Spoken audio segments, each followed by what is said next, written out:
Production funding for Stripers, The Quest for the Bite, has been made possible in part by Greentop Hunting and Fishing. Greentop has been providing outdoor sporting goods equipment for Central Virginia since 1947.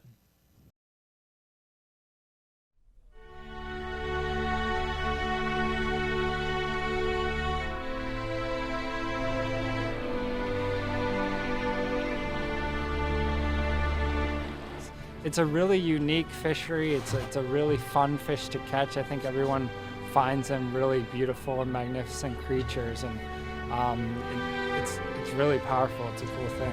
But it's the fight of the fish. Again, it's figuring out the fish, where he is, what he's feeding on. Striped bass, I've been very fortunate to be able to catch. That's probably the most sought after sport fish or recreational fish. Striped bass is a great game fish for fighting. It's a good table fare food as well, but folks really do just love catching some of those big 30, 40, 50-pound fish. Those fishes that we would, a term of art that we sometimes employ is charismatic megafauna, which just means large animals that have an aura about them or provoke some sort of deep cultural connectivity for us.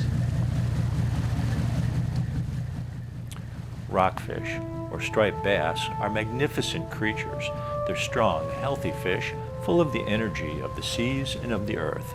They have long been sought after by fishermen to the point of extreme pursuit.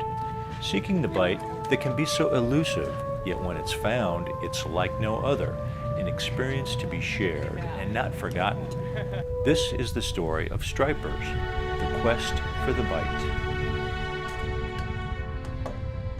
I remember when I saw my first rockfish, I was 15 years old, and of course that was in the late 80s, and the moratorium was on, so of course we couldn't keep it, but we brought it in the boat, and I was like, oh, what is this? And noticed it had stripes. I'm like, oh, this must be a rockfish. So, of course we couldn't keep it. We threw it back, and then as a mate on the boats in the early 90s, mid-90s is when we really started seeing big numbers of them. So I've got so many fond memories of the fish. And probably, before I got in the charter business, fishing with my dad and kind of learning the fishery with him together. Most memorable fishing trip is watching my 14-year-old nephew land a 50-pound striper. I mean, it's just, you take kids fishing and you get, young kids, just like my kids my age right now, watching them catch that first fish.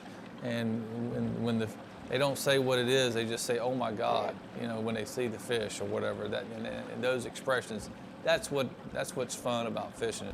Looking for the bite would be like a crisp morning, the sun's coming up, and sort of you've got the squint going on, you got the sunglasses on, looking for the birds working on the surface, and trying to see if any fish are breaking water. And then sort of that excitement of being out on the water and looking for the activity, and then when you do find it, being able to get around and throw a couple lines in, catch some fish. Yeah, that's what looking for the bite means to me. If the bite is on, that means the fish are hungry and they're gonna jump on whatever we throw at them. Part of the draw of fishing in general, you get out there and it's a challenge. It's going out there and testing your knowledge and your skills with your equipment on your boat to go out and see if you can conquer the beasts, I guess. It's just the challenge of the outdoors in general.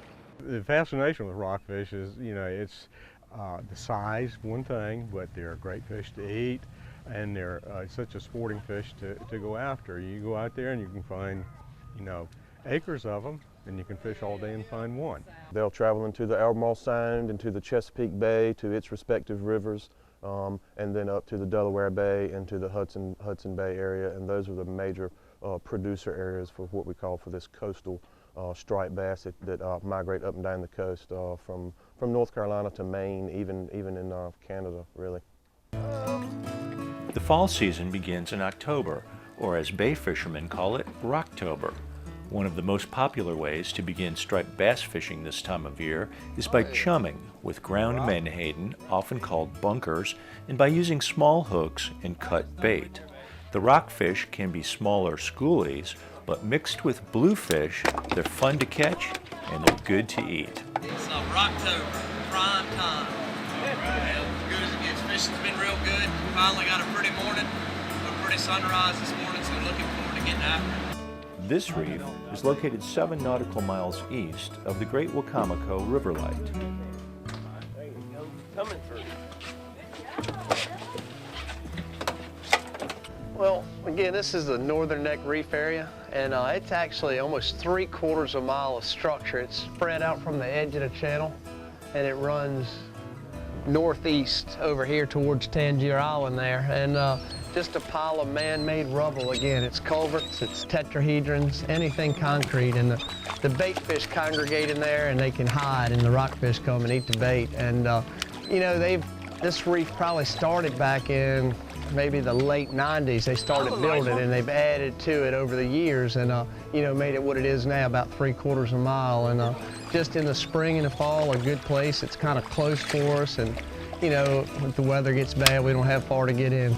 It's nice, you know, when you look around and everybody here, there's a guy right there fighting the fish, you know, it's just a lot of activity right now. And when people are catching fish, it's good. The word gets out, it builds excitement, people want to go fishing. I mean, like I said, anybody that wants action, this is a great time of year to go. You know, if you want a chance of catching 100+ fish a day, this is the time.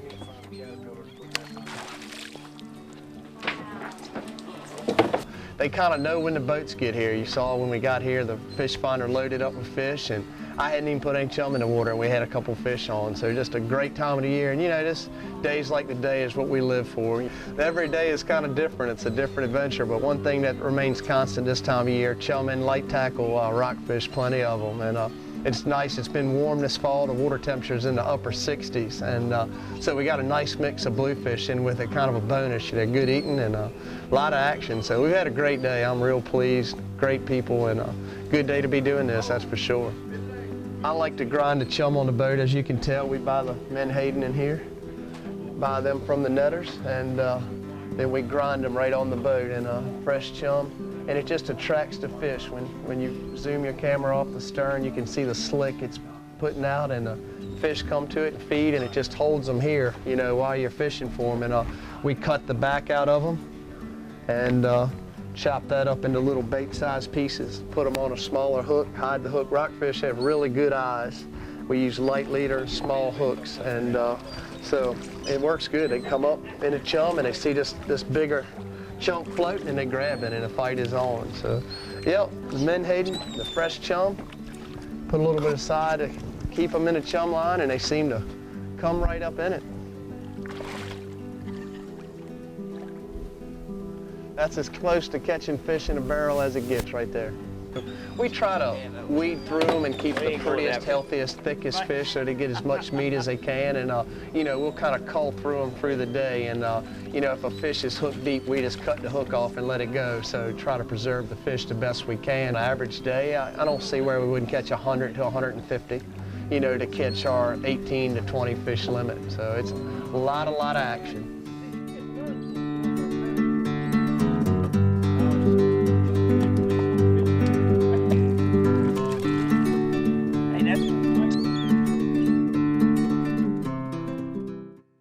Like take this as an ugly stick, you know, a medium action, and it does it. The lighter, we try to match the tackle with the fish, and you know, the smaller class fish, these school-sized fish, you get a good fight out of them. We're using about 16-pound test line on them, and you know, nobody wants to winch them right in. You want as much play as you can get off of them. I love the spring and the fall, the change of the seasons when we're targeting the big trophy rockfish. But you know, it doesn't matter. Whenever the fish are biting, we're happy. You know, there are times of the year that it does get tough in the bay. Mid-June to mid-July in the bay is really tough. That's probably my least favorite time. But you know, love this time of year. Love the fall, the winter. It just, you know, it doesn't matter to me. As long as the fish are biting, we're happy. November is when the bigger stripers generally enter the bay. The trolling begins, and so do the striper tournaments occurring throughout the region. The Casey Neal Rogers Rockfish Tournament out of Smith Point Marina in its 10th year was no exception, with lots of boats out on the water and lots of fish going to the scales. One thing about tournaments is until you're involved in one, the running of one, you never have any idea how tough they are. Tournaments right now are really taking a hit, one because you know, we're kind of on a decline in the fishery. It's a little tougher. You're dealing with bad weather. And you know, the price of fuel, you know, people aren't out on the water after the fish, you know, like like they normally would. So tournaments are tough. You know, you worry about the weather, you worry about participation. So yeah, they're on a little decline. One thing about our tournament, it's special. As you know, I lost my brother back in 2003, and starting in '04, we started this tournament in his honor, and we give scholarships to high school students at Northumberland High School, and to date we've given over $80,000 in scholarships. So as bad of a tragedy as that was, something positive came out of it. We kind of, you know, my brother made it for me on this boat. He loved to fish, so it's great to do in his honor. So it kind of makes all the work worth it. Again, the people support us. That's when you find out how strong a community you're in our area, the people that just come out to help, to give donations, time, money, and it's very special to me. Entry 10, we got a citation, 40.5 pounds. 40.5 pounds. The fish are tagged and weighed in. People show up to see the fish and who will win bragging rights and a nice cash prize. Later, around dinner time, the food, fun, and music begin at the award dinner held at the Reedville Volunteer Fire Department. It seems like half the town shows up to have a good time. Ronnie Shacker with a combined weight of 56.4 pounds. Well, where's your crew? Come on up here, fellas. Come on. And McCurry. Congratulations again. I swear we got some hard fishermen in this tournament. Jason Anderson. Aboard the Annecy with a combined weight of 79 pounds. 0.65, Jason Anderson. Come on up here, buddy. Come on up here, fellas. Come on up here. I'll get on in here. And again, I spoke a little bit about mates. You know, I don't know. He doesn't hang around the best of people, but he gets it done. Thank y'all very much. Y'all give it up for Casey Ray Meeks.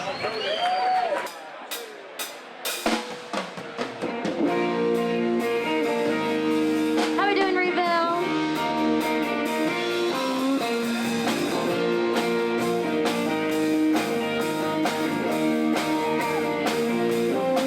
I rolled my daddy's truck off of Dixonville curb after drinking about This year, instead of moving into the bay in vast numbers, a small number of the big migratory fish showed up, scattered across the region, and then mysteriously left.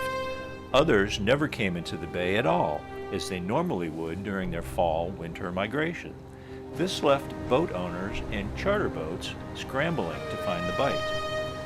Some moved to Virginia Beach, and with no better luck there, some moved up to Ocean City, Maryland.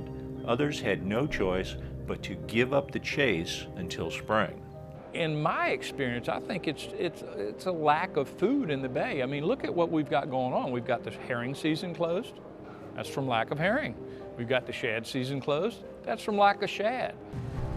We got the rockfish that didn't show up this fall. You know, there was a whole lot more bait around back in those days, and I do remember that, and you don't see that anymore. And they were big bunkers. They were big adult menhaden as far as the eye could see. East, south, north was fish. One big mass of fish, and those days are gone. We have some hypotheses. Some people think it's prey distribution, you know, that they're following the menhaden. Other people think that maybe temperature has something to do with it, you know, colder winters. I don't know. If we don't maintain water quality and the temperature goes up and the oxygen level goes down, the area that the fish can occupy shrinks, hence the term habitat squeeze. In one word, concerning. It's the fishery we have right now, and not just rockfish as a whole in the bay, is not near what it was 10 years ago. When I got in this business in 1998, we had abundance of croaker, spot, trout. I mean, you know, if the rockfish weren't biting, there was always something we could catch. Now, it seems in our bay from mid-June till around the first week of August, when the bluefish and the mackerel start coming in, it's almost dead. You can't catch croaker. You know, the rockfish is out of season. There aren't many bluefish, so very concerning. I'm concerned my kids won't get to see the quality of the water and the fishing that I saw growing up. So right now, I'd have to say it's in a downward spiral. It seems to get a little worse every year, especially in the summertime. You have fish cycles where you know, this year might not be the greatest for striped bass, but next year, well, last year was great, you know, and then you just kind of got to roll with the cycles and punch, you know. It's kind of like the weather. It comes in cycles. You have a good year, then you have a bad year, and then you have an okay year. It's just things that you have to roll with. You know, a lot of people have studied this and think about it, and if we all knew the answers, we could make a lot of money writing books on it. December is a good month for live bait. American eels are migrating down the rivers and into the Chesapeake Bay. Eels provide good foraging for large striped bass, and yet another reason for seeking the bite. These monster rockfish prove to be spread out and difficult to come by. Still, tagging into one of these large rockfish on a live eel could result in the trophy of a lifetime, or a winner at a rockfish tournament.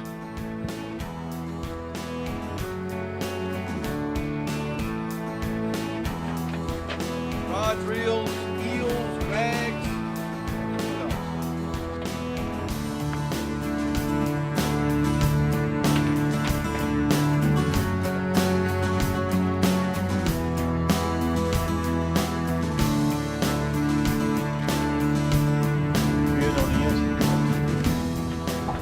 We're doing live baiting with eels. It is a drift situation where you turn the motor off, you drift with the tide and current. You're putting live eels out there and drifting over top of the fish. It is our hope that we stagger these lines throughout the water column using length, you know, versus weight, versus bobbers, versus planers. We stagger them down the water column here in hopes that we put eels throughout the water column in order to entice a bite. Oh, eel's ready, look at it. On the bow. Yeah, he's got a little bit of bull.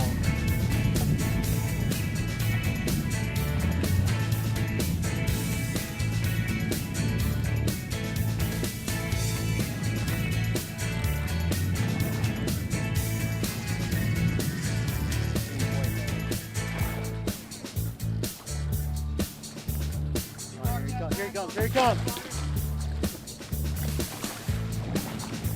Yes, sir. Booyah! See you in the net. On the board. Nah, he's solid 40. 38, maybe 38, 39.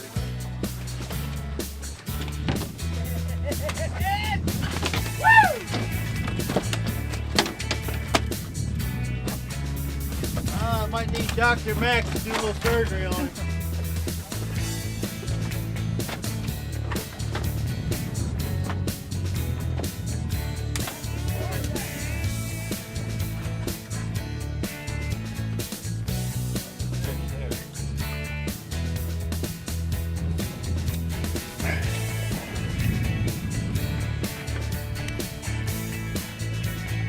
Got about 38.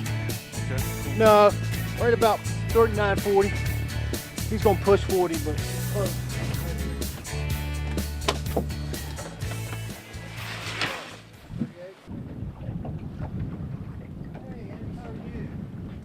Eels that we're using are about 12 to 14 inches long.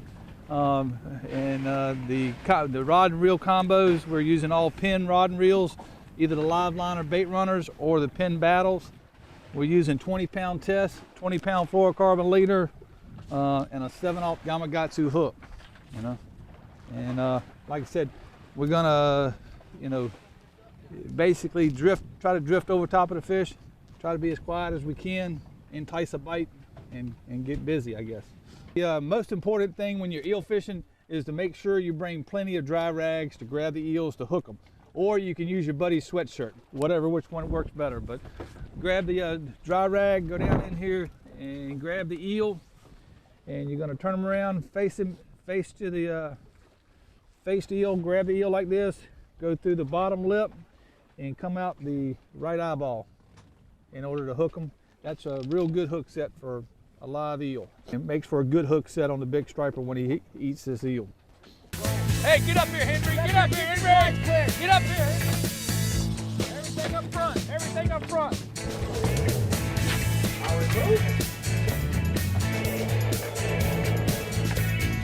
Keep them over there.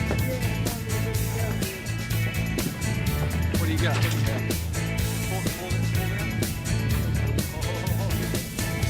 Pull it. Clear.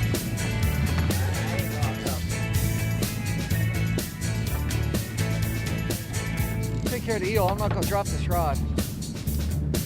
We did that before.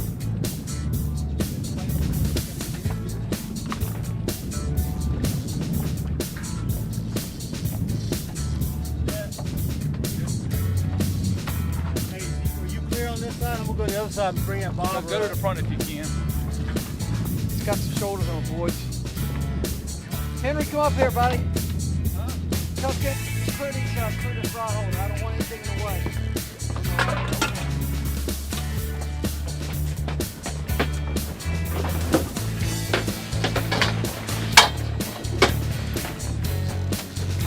Here he comes.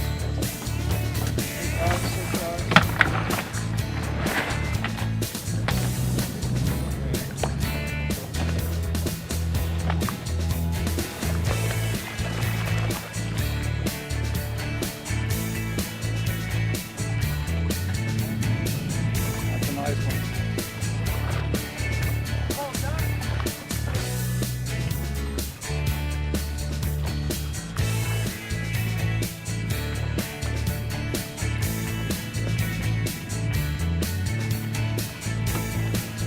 Right in the corner of the mouth. Look right in the corner of the mouth. Yes, sir! Woo!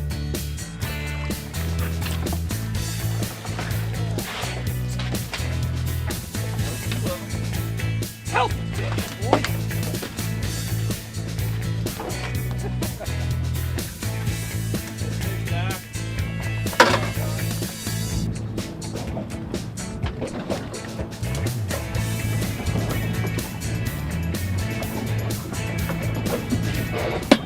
The two fish we've caught are probably mid to high 30s pound fish. Both of them were hooked in the corner of the mouth, not real hooked deep or anything. Both of them came off free lines. The one free line right here was probably out 150 feet, just sitting there swimming, probably 5 or 6 feet down in the water column. And then the second fish was probably the same one, but just another rod further up the bow, probably in the same, far as depth of the water column. And we've getting a few more good fish marks here. See if we can entice another bite. It's been slow for a couple of days. I'm glad to get a couple of bites today. I mean, the fishing here is phenomenal. It doesn't really matter what you're trying to target. I'd say that this area here offers a wide variety of fish and species. So I think here, being in Virginia Beach or anywhere along the Chesapeake Bay, has a lot of advantages that you don't see around the world. So it's nice to be somewhere in the middle of the Atlantic coastline where you're getting fish migrating from both north and south. Well, the Chesapeake Bay is a fantastic fishery. I mean, it's got such a variety of fish. It has a variety of seasons and a variety of weather, and it's large enough that you can accommodate just about anything you want to. You're not going to get the blue water fish, obviously, but you get just about everything else that you can imagine.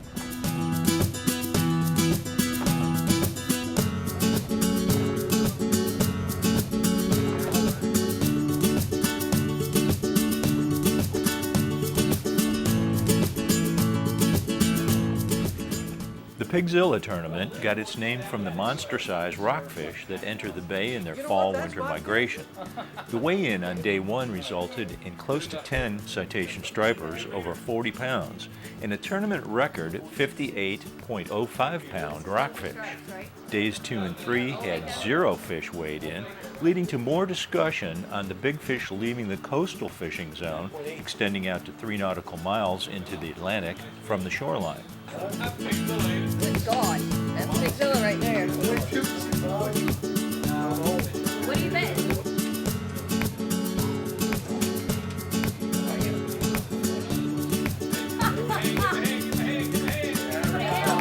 No way.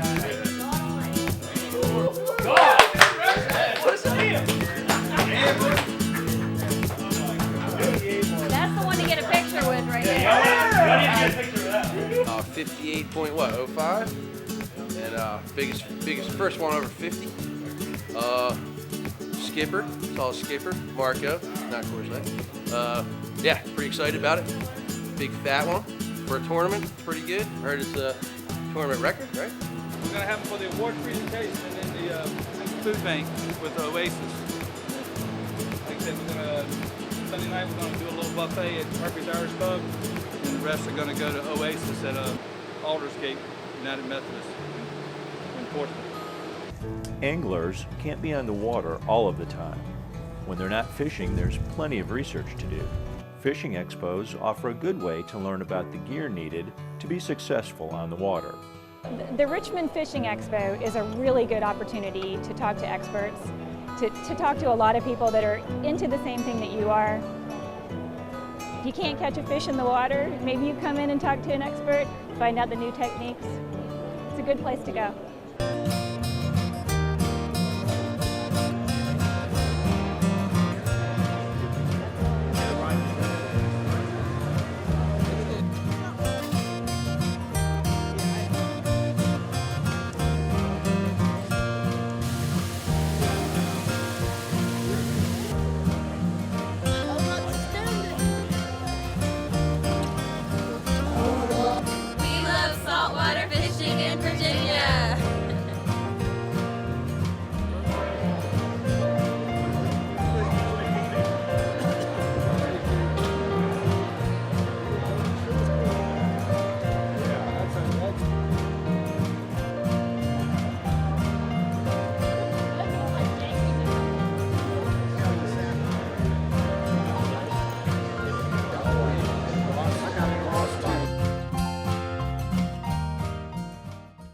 All boaters should have a VHF radio if possible.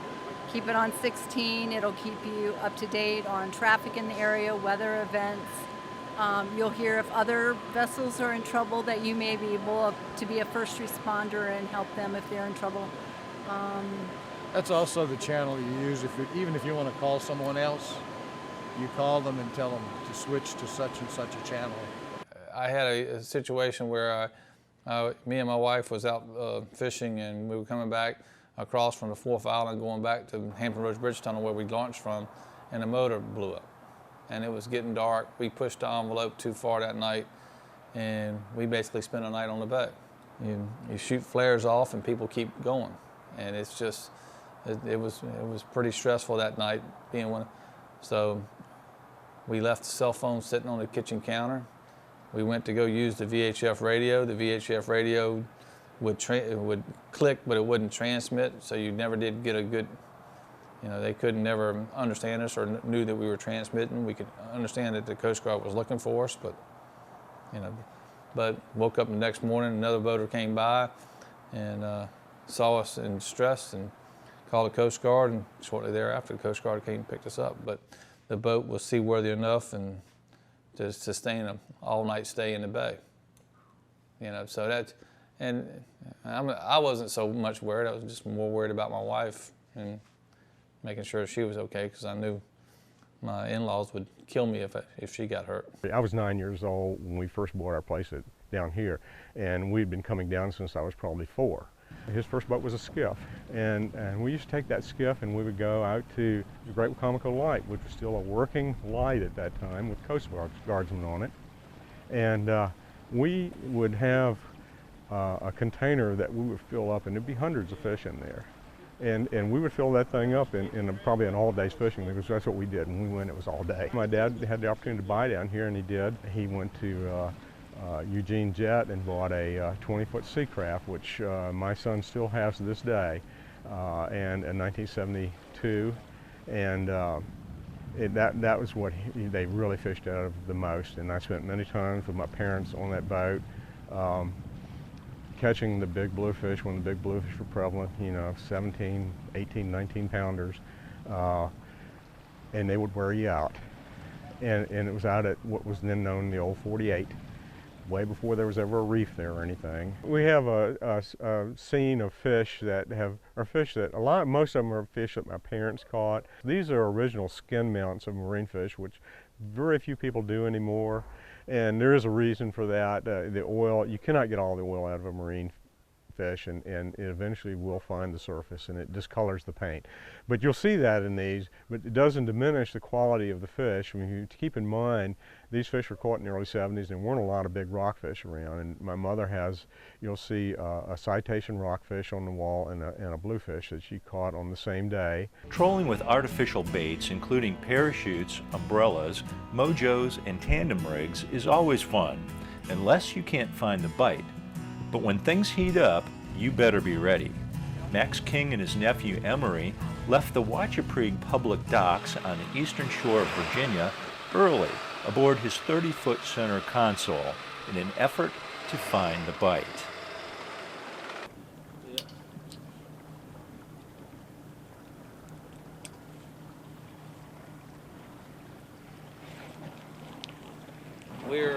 We came out of Wachapreague this morning, trailered up there, launched out of there. We had a real low tide. Took us a little bit to get out of the inlet, making sure that we didn't run hard aground or anything. But we're right now we're off of Quinby. There was a little bit of a bite here yesterday. A lot of the rockfish, based on radar and where the birds are and everything, seem to have pushed off. We're hoping that with a little bit of incoming tide, and as the day warms up, those fish will move back in, and we'll be able to get a shot on them. You know, it is a light crew day. Well, just going to be me and Emery today, but as the weekend progresses, we'll get more and more crew members. So every rod's got 2 baits on them. Every one of them's got tandem rigs. Some of them light, some of them heavy. Choice of colors is always going to be white or chartreuse. I think this year we've had a little bit better luck with white, so primarily like 5 or 6 of them are going to be white, and the other ones are going to be chartreuse. We're using a planer board off the port side, just one, because we don't need a whole. We don't need 2 planer boards. We're just trying to get 8 rods and a good spread off out here. And if we get in a real tight group, it's better to have just 1 planer board over than 2. Today we're just trolling around looking for birds mostly. So it's funny, with all the technology we got, we're still looking for birds to tell us where the fish are. But that's pretty much it, and waiting. We're running on mostly tandem rigs, just two bucktails with swim shad on the back of them, and a couple spoons for big bunker spoons on the bottom. Fish marks on the screen. Not exactly sure whether they're dog sharks or stripers, but we'll see how it works out. You know, looking forward to the first rod going off here. Pretty exciting, hopefully. I like fighting the fish and reeling. I mean, just pretty much the whole ordeal, really, honestly. Even the whole chaotic being on land part, but I mean, I like most everything about fishing. But definitely fighting the fish and feeling him fight you back and shaking his head, all that stuff is definitely the most exciting part, for 100%, that's for sure. About this time, 8 years ago, when I was with Max, off Fisherman's Island, and it was blowing, what, 24, 30, it was blowing a gale. We were out here, and the rod went down, and Max was asleep, and it ended up being a 50-pounder on the other end, and we won the Mid-Atlantic Rockfish Shootout, and that was the best day fishing I've ever had, hands down. Fish on! Fish on!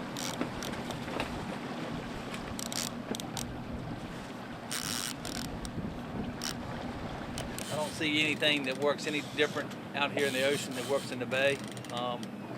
You know, you try to match the hatch with the bait. If you're out here and you see the bait on the surface where birds are picking up, and they're smaller baits, you want to try to match up that bait with lures.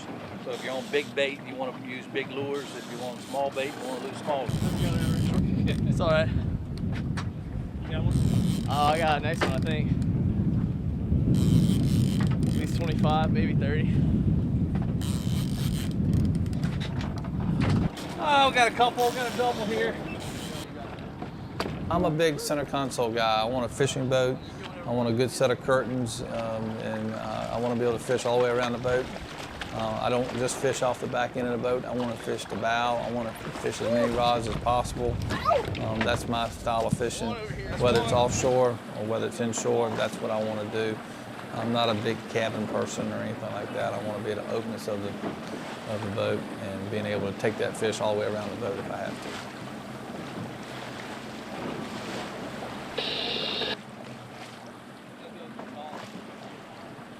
Woo! 2. My dad fished quite a bit in farm, and we did a lot of palm fishing down in North Carolina, but he just knew that I always liked toting a fishing pole, so that's what kind of the Christmas gifts were and all that stuff. And when I joined the Navy and got up here in this big water, he kind of knew that I was kind of having a lot of fun with it, you know.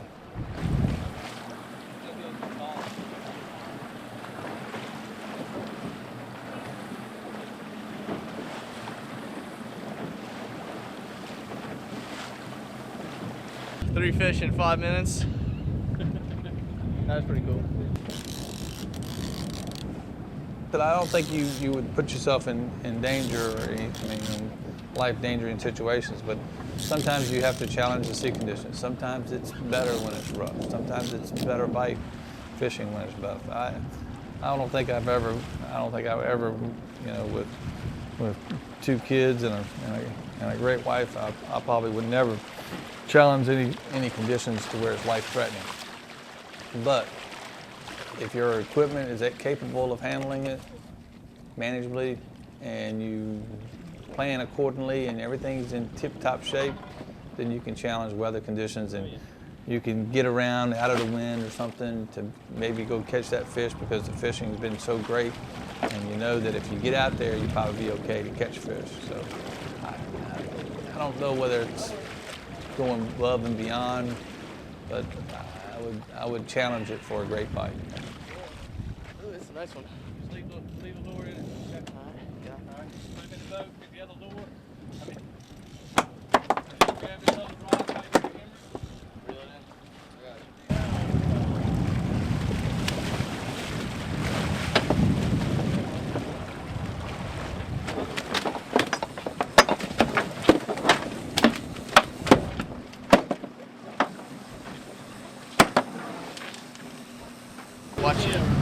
Watch your camera, buddy.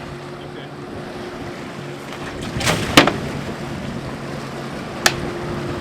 Been a little bit elusive today, and once we got on them, they seemed to nibble pretty good. We just never saw the fish marks like we saw earlier when we started just catching pretty decent. Once you get over top of fish, usually stripers cooperate. You know, a lot of fun can be had if you get over top of the fish. That's for sure.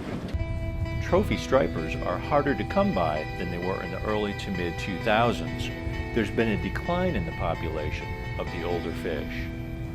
Because we've seen that decrease over the last several years, the management board is considering action to bring that population back to its target level. But it is not in an overfished condition, and that would be if the spawning stock biomass fell below the threshold. And so we're in that in-between zone where the board is taking a closer look on that decline and trying to consider for the future what to do to bring that population back to the target. And it's not just one key thing that's going to sustain all of these fisheries and this resource. It's everything, environmental factors, and working together with the fisheries managers and the biologists to ensure that we have sustainable stocks for all our fisheries for future generations. Max King likes center consoles, but whatever the preference, anglers may find what they're looking for at one of the many winter season boat shows. Boat shows are a great opportunity for anybody who's already in the market looking for a boat, or somebody who already owns a boat, to see what the latest trends are, meet the vendors who offer the services for them, and just see what's going on in 2014.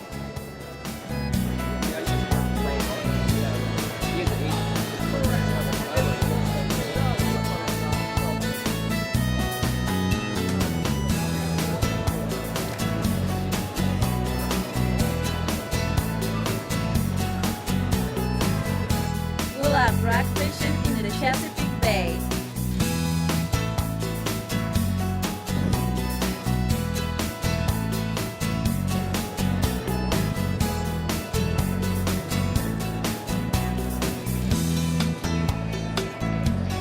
The VMRC, Virginia Marine Resources Commission, supports an annual saltwater tournament in which fishermen receive citations, awards, and recognition for their skills and good fortune on the water. This year's presentation offered a bit of extra entertainment.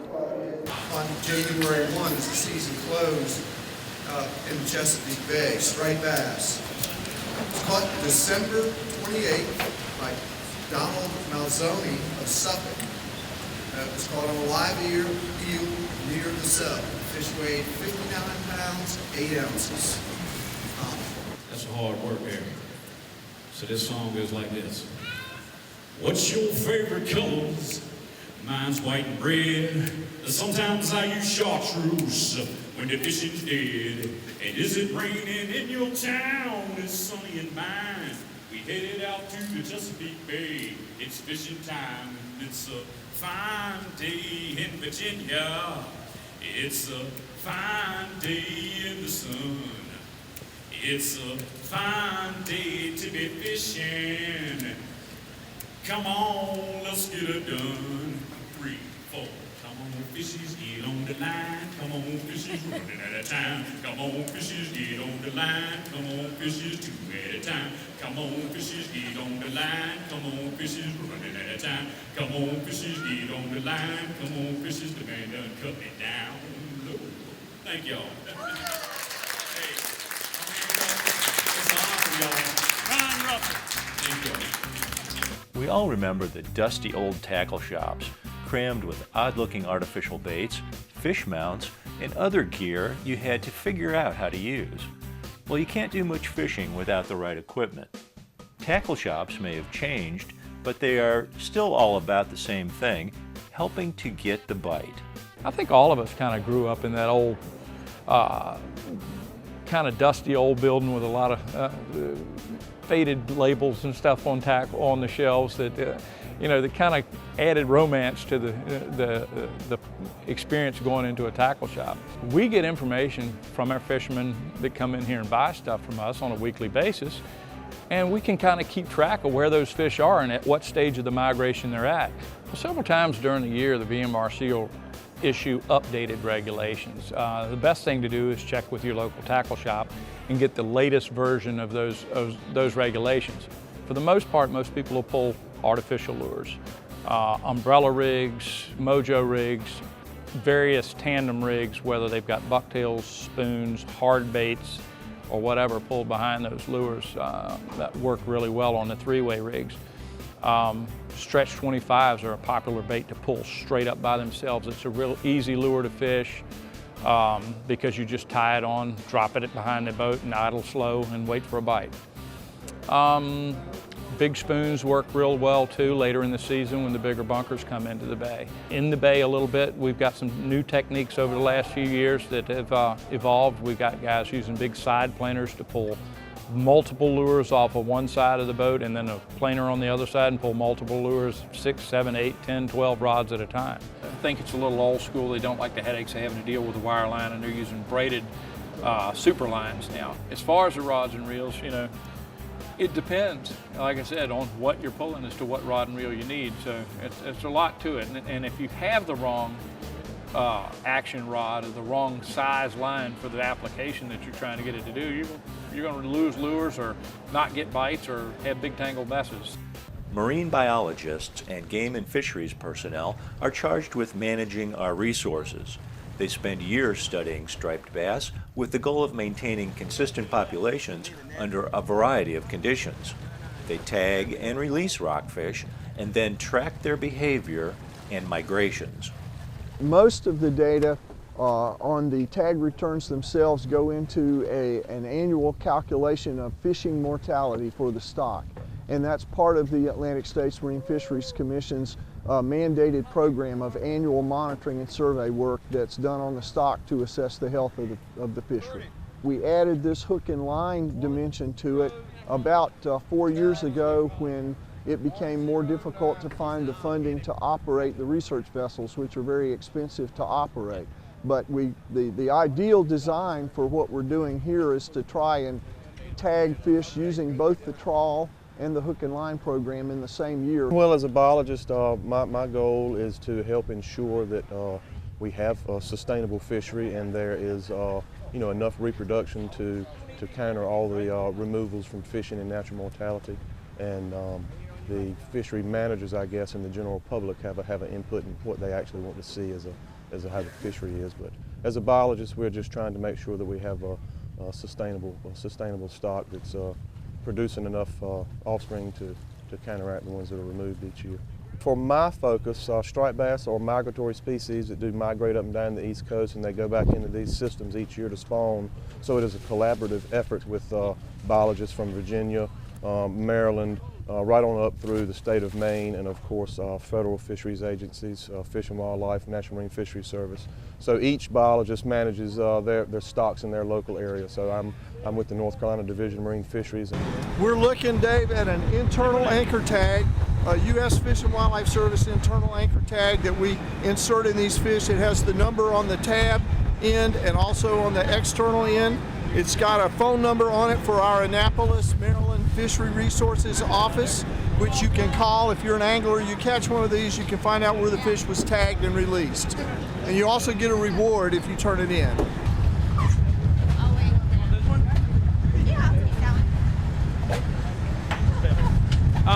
Charles, can you get a belt for her? Yeah. They're huge. Like I said, they're half my size, it seems like. You get tired? Yes, I usually have to hand it off to somebody else. I get them halfway in and my arms are like spaghetti. You gotta hand it off to someone else.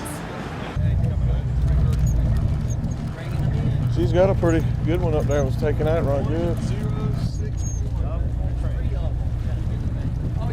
Yeah, there's another one right behind it. We got enough. We got so many lines out there you wouldn't be able to cast.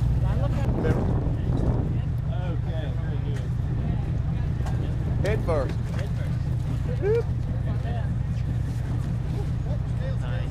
So through the tagging program that you've filmed here, that Fish and Wildlife Services and all of the East Coast states have been conducting for the last 20 some plus years, we learned that males and female striped bass migrate at different rates. The male fish are not as migratory as the female. The female fish can start migrating as early as 20, 22, 18 inches long. Certainly by the time they're 26 or 28 inches, those females usually spawn in the spring, and then the majority of them, a significant number of them will migrate out of the bay in the late spring, early summer, and then they'll start their northward migration, northward migration through the fall and in the winter. They will migrate back down south and overwinter off of Virginia and Maryland, Virginia and North Carolina, as they get ready to stage for their spawning run again in the spring. So there are major spawning areas in the Chesapeake Bay as well as the Hudson and the Delaware systems.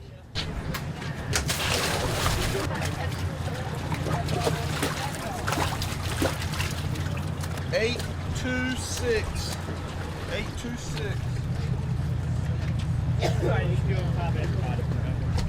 I'm not sure about Joey. Yeah, you go over him too. Yep, stay right on that side. 58 pounds, Wilson. Hey, hold on, Chuck. I get a picture.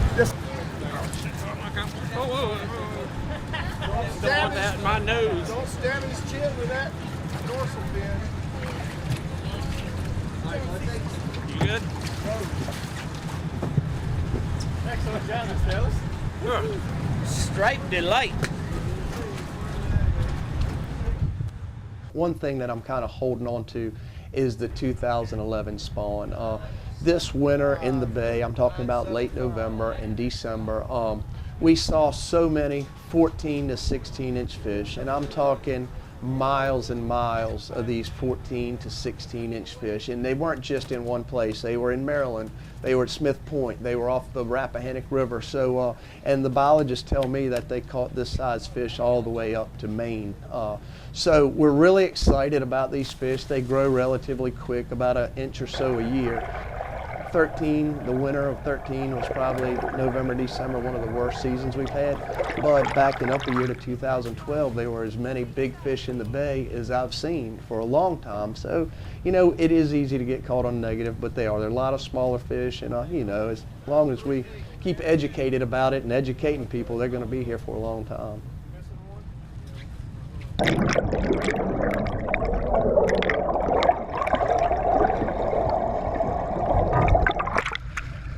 what I hope for is good management of the species. As we talked about earlier about how people are just crazy over rockfish, I just hope there's good management. You know, if we need to take some time off of them, then if that's what it takes, we need to. We just need to ensure the future of the fish. What we're trying to do then is rebuild, so make sure that the population increases back to a target level. So we use these two, the target and the threshold, as goalposts to decide how quickly we need to act and what magnitude of action we need to take to get the population to trend in a certain direction. Fisheries managements have done a really great job of watching the fishing stocks and all that stuff. So when they take some fish away or take some limits away or whatever, I feel like they're doing it for the good of the future generations. And I want my kid growing up and being able to catch a 35-pound rockfish, and I want him to say 35 pounds is a small fish. We are now in a period of decline in stock abundance, but it's a cyclical thing. You know, this abundance of all these animals are going to go up and down through time. We certainly want to monitor and ensure that we have enough female spawning stock to produce good year classes when environmental conditions are good. As I said earlier, striped bass are long-lived species, so you certainly want to have older fish in the population. A lot of the future of the striped bass fishery depends on our own actions. Pollution, management of bait fish, and the biology of our bays and coastal waters benefit from the public's knowledge and involvement. Many fishermen feel charged with helping resource managers any way they can. You don't want to, so when you go out there and you do your part, you don't put any fuel overboard, you don't put any oily waste overboard, you keep your trash, you take the trash out there, bring the trash back. I see a change in the future that's probably going to be fantastic, and there are probably things that we can't even imagine right now. I don't think that I would have ever thought that we'd catch a jackfish in the bay, but we've caught them, or we've had some of our friends catch them, some of my customers catch them. There have been all kinds of fish that have come in and wandered in and out, but a lot of that goes back to, I think, change in water quality. Well, certainly striped bass is one of those groups of fish that the coastal communities, because they do come in up the rivers in the spring and spawn, they are a group of fish that have a very significant cultural importance to all of the East Coast communities. Our mission is to sustainably manage Atlantic coast marine fisheries, and we rely heavily on the industry to be a major component of that. It's really important that the industry get involved in what we do, because we do consider public comment and the public's input as a large component of our process, and we really want to know their ideas and their thoughts on the best ways to manage the fishery, because they're the ones that benefit the most from it. And it's really helpful to have their input in really challenging situations where we're at a crossroads and we don't know exactly which way we should go, and their input could help us. These fish have a very broad distribution. They occupy habitats, all the way from well out in the EEZ, all the way into the surf zone, and then up the rivers, and way up the rivers, the further south you go, the further inland they go to spawn. So it's our responsibility not only to abide by the regulations for managing the fish, but also to try and maintain healthy habitats for them to use. I don't know anything else. I'm a fisherman. That's all I know, and I'm glad to be a part of this tagging program and try to figure out pattern stock assessments on the striped bass, and just enjoy what I do. And we're going to keep on going. The middle of March arrived, and the rockfish and osprey returned to the bay in high numbers. The weather and the cycle of the stripers changed again for the spring season. What will the fall and winter seasons be like later in the year, and for the years to come? We will all have to wait and see as the quest for the bite continues.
Production funding for Stripers, The Quest for the Bite, has been made possible in part by Greentop Hunting and Fishing.